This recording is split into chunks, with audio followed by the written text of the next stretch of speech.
Say hi everyone. Hi. This is my dear friend from Russia. Introduce yourself. My name is Shurá. Shurá, and obviously you know who I am. So Shurá is from Russia and she's leaving. I haven't told my subscribers where I am right now or anything like that. So I'll just avoid that topic for now until when I do that big unveiling. But Shurá is my dear friend that I made. When did we become friends? When we went to that hike. Yeah, but when was that? October. Yeah, beginning of October. Yeah, so I met her in October. Now we're best friends. But she's leaving tomorrow, like literally. But then tomorrow, and then after that, she's traveling to a bunch of other places. And I have snuck her to come and do an interview, not an interview, just a basic sit down talk on my channel because when we spoke, I kind of invited her to my house, and when we were speaking, I found out that Russia and Nigeria kind of had some things in common, and I just wanted us to talk about that because I know a lot of people, the world is very diverse and different. But I want people to know that we're more alike than we are different, right? Yeah. There's a lot of similarities we have with each other, and we're just going to bounce off each other literally. This is the longest introduction ever, but I'm sorry. Now you have the setup and what's it called? What's it called when you're trying to give an overview? Yeah, and it's an overview, but something to preface like a background. What's the word I'm looking for? There's a word I'm looking for that starts with a C. I will remember and I'll put it up on the screen. But now you have that, an overview, a background, whatever word I'm looking for. Let's get into this video.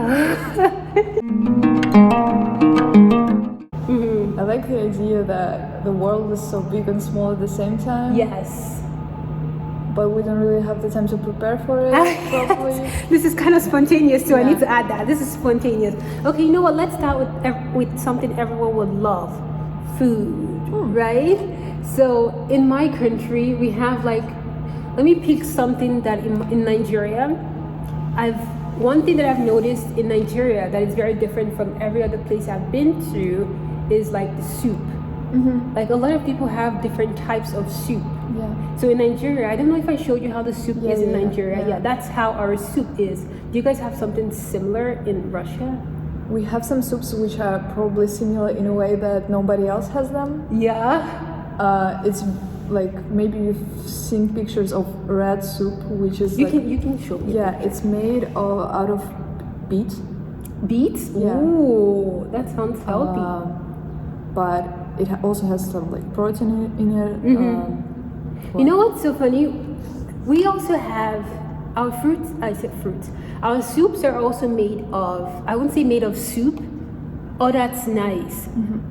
It looks like it can pass for it can pass for like a stew in Nigeria. Let me show you how a Nigerian stew look like.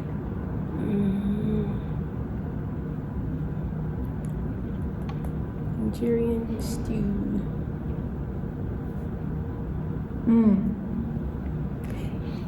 Something like that. Yeah.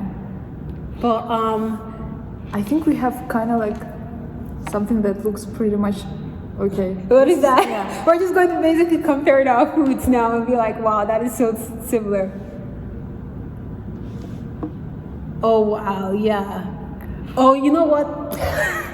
We have something similar. We have something similar. You know what? Let me show you that. So this is the one she just showed me that is similar, but we have something similar. Let me show you. And also, Oge was so kind to cook me some of the Nigerian food, and it was really, really good. And what I thought about afterwards, when I had the leftovers that she gave me, I thought that we have kind of similar thing. And I just thought Really? almost like every cuisine that I've had, they have kind of like a meal made of rice and like some other protein in a sauce. So we have that too, and it's called plov, which is also like rice made together with meat, and kind of reminded me of that too. So this is here. It's kind of too thick. This is how it looks like. It looks good. Yeah. No, you know what? I think I can find something even more closer than the one you said. You showed me. what's it called again? What soup? It's a type of soup.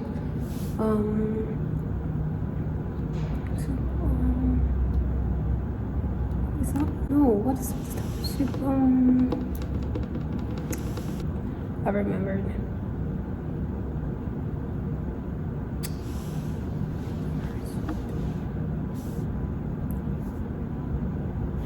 You showed me the pictures of this one. Yeah. This one looks a lot more like, this is not even thick enough. If you get a really thick, nice looking one like this, it looks more like the one that you just showed me right now. But yeah, whenever I see soups I think I told you the first time I came here and I realized what Americans call soup.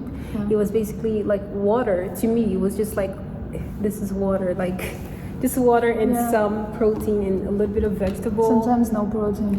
Yeah, that was very different for me. But I know that when I know that for different cultures, they have like something similar in that this is what they call soup, but it looks different. About American soup, and you kind of like trying not to say where you are at the moment. Oh no. They know that I'm in America, okay. but they don't know Where exactly? Yes. Yeah, because they don't know exactly where I live in the United States. Okay. So where I was, like the other place I told you I'm from, they don't know where that is. Okay. And here they wouldn't know that either. Oh, I know a secret. Yeah, because I think that's just for my privacy, and it helps me be more open because I feel like, I can do all this and say all this, and you'll never find me. Not that it needs to find me, but yeah. What is another aspect of like a different culture? It's like, I don't know why I'm thinking of dressing. I had a friend like a Korean friend actually. I've never told anyone this, but this bothered me a little bit when she said that. I had a Korean friend that kind of had this idea that in Nigeria we all dress like in a cultural, traditional way. And in that moment, I wasn't upset, but after I thought about it, I'm like, wow, that is kind of upsetting, because I think every culture, everyone is now so like organized, like everyone wear the same kind of similar clothes and style. What's in trend? Yes, like you have the things you wore in the traditional or like olden days, and things that you wear now. So like, how has that changed in like Russia? Like, what did you guys wear in, well, I said the ancient times? Like, what did your parents' generation wear? Is it different or what? Like, different to what? Is it people different? Wear now? Yes. So yeah, it's very different, and just like with every country in the world, no one wears what is considered to be like national costumes. But well, the difficult part is that I'm not like, I think I told you that I'm not Russian as my ethnicity, because like my ethnicity is different. Yes. And we have like different national, different costumes and all that. Yes, that is also a similar aspect that I wanted to bring up.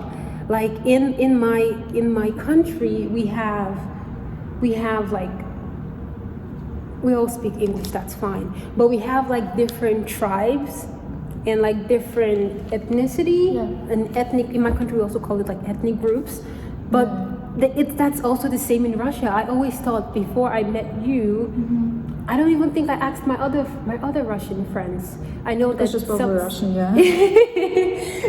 I know some of them were. What's her name?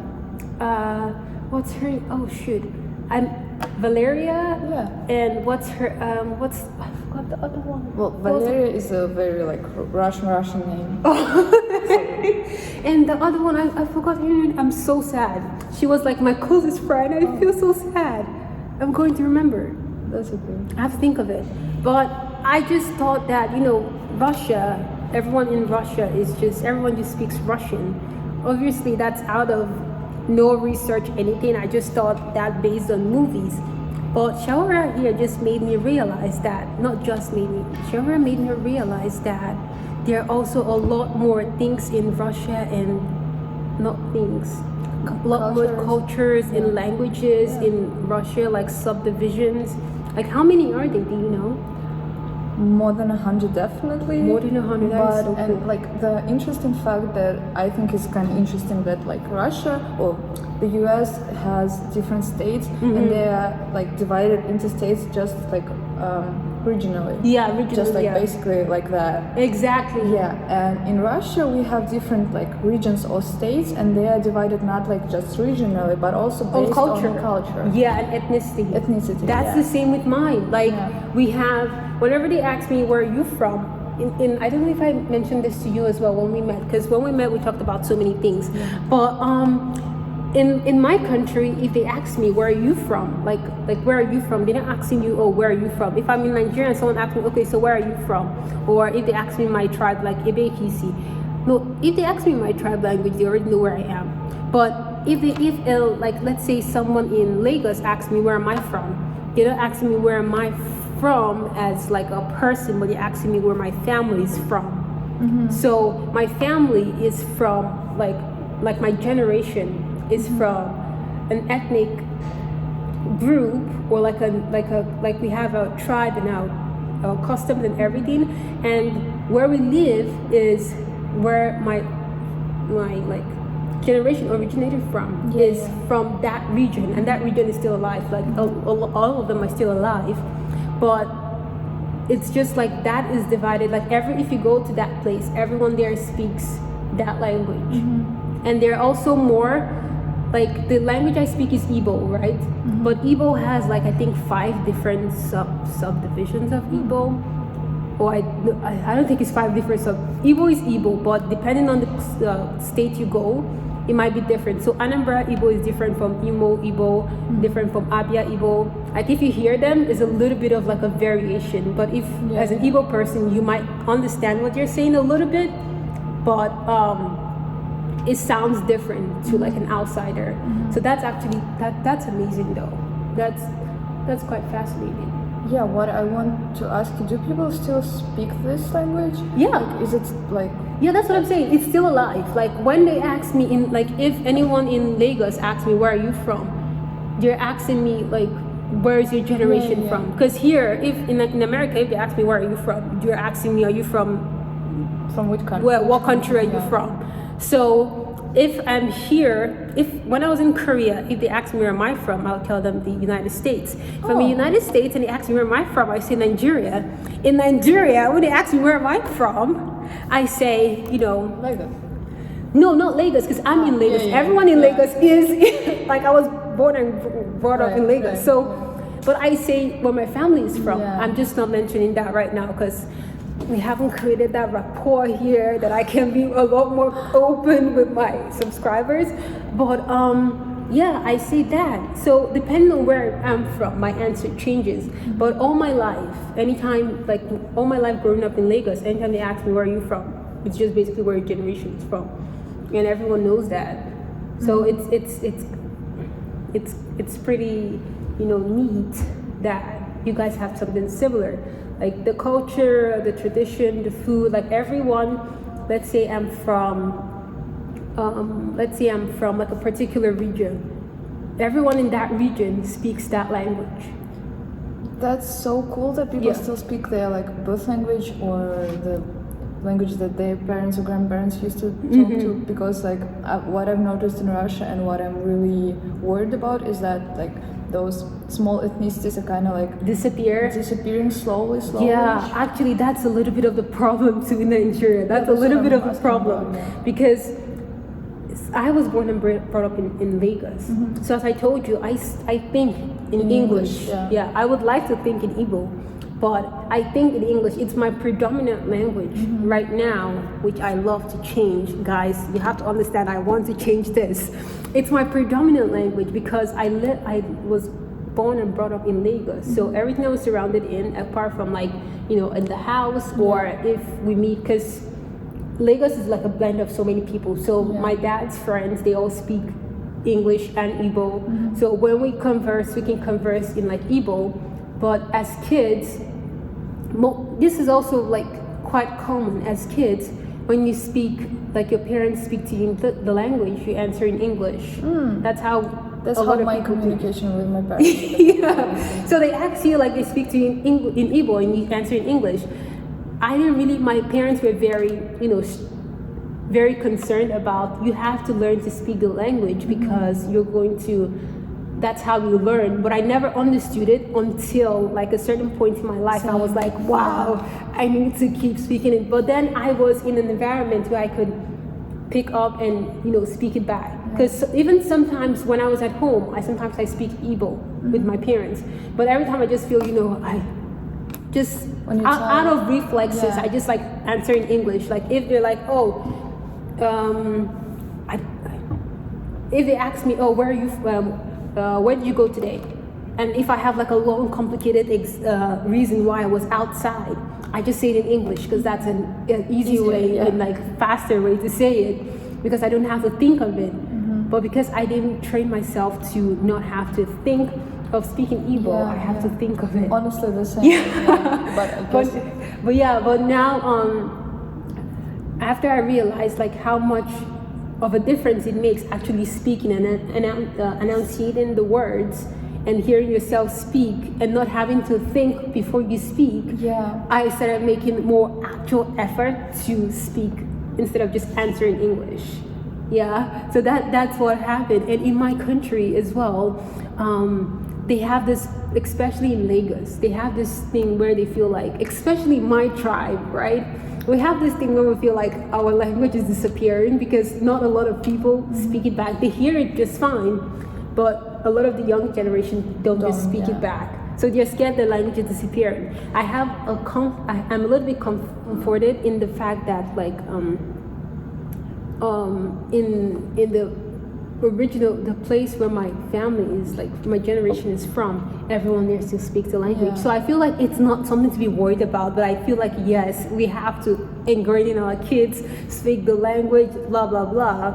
But a lot of like Lagos is like the most populous city in, I think it's the second most populous city in Africa, if not the first.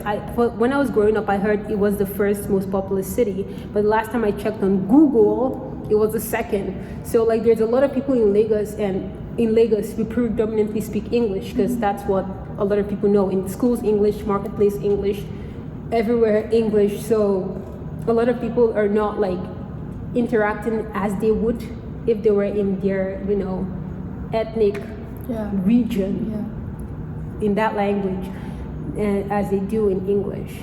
But long explanation.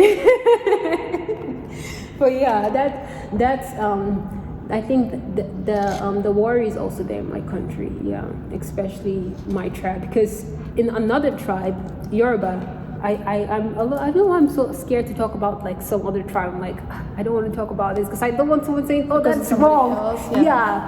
But in Nigeria, we don't really care about that stuff. But now I feel like I need to be so politically like correct and censor a lot of things I need to say to make sure everyone is okay. Anyways, in places like in Yoruba tribe, they speak more of their language, at least from outside as a non-Yoruba looking in. They speak more Yoruba than English, like outside. And Lagos originally is like a Yoruba region, like regionally, like historically, it was a Yoruba region. So a lot of, if anything, after English and Pidgin or broken English, which you just learned of, is Yoruba that is spoken in Lagos. So when my parents or anyone that was worried about Igbo disappearing, they're like, the Yoruba people still speak their language. Everyone, like, you will see a really tiny Yoruba kid speaking Yoruba, like, wow, that's amazing. But before you see that in an Igbo child, the child it's more likely that the child is from the actual, doesn't live in Lagos. So before you see like an Igbo child in Lagos speaking Igbo so fluently, how old the kids talk, maybe about like 2 years. Before you see like a 2-3-year-old kid like speaking Igbo like back and forth to you in Lagos, it's kind of rare compared to if you're in the regional place. I just remembered that yesterday I went to this like host mom's place or something, and she has a 2-year-old girl. And they're kind of trying to talk to her both in English and in sign language. So it's so cool. Like when they're communicating with her, they're like, "Do you want some water?" Yes. Or like doing something else. So that like you're bringing up bilingual. That's child. that's the same thing with my family. I think a lot of Igbo speaking or any tribe. I don't know about their exactly how it is in their houses, but in Igbo household, we speak Igbo and English. Yeah. So I grew up speaking 2 languages. So if anyone asks me right now, like, what's your your native tongue? It depends on if I know the person is asking me that, because if I speak something else other than English, I will be at a disadvantage. I tell them English, and there's no way for them to prove that it's not my native language because I speak it quite fluently, and it's somewhat of a native language because I learned it simultaneously with my language. Oh yeah, that's very important for like parents to kind of ingrain that in their kids. And actually for psychology, I think we're learning something about like language and how like kids, depending on what language their parents predominantly speak, that's the language they babble in. Like when kids are babbling, in English they babble words in English, but in sign language they actually babble in sign language. I learned that in psychology. That was so cool. That's really cool. Yeah, I know. Like, let's say they don't really know how to, speak some words. They do the sign, but not the right sign. That's like babbling to them in sign language. But I found that pretty cool. Yeah. Well, what next can we talk about? It's gonna be a long video. My editing skill is like awesome. You know what? Let's take a walk outside and leave this area to just change the scenery. And she has an appointment very soon, so we have to cut this short. But I'm really glad that her pretty face was able to grace my channel, and I'm glad that she was able to do this with me. She's so sweet. Thank you for having me for this video. Yes. Let's see. Let me think of all the stereotypical things that I know about Russia, and then you try to just either confirm or dismiss. Okay. So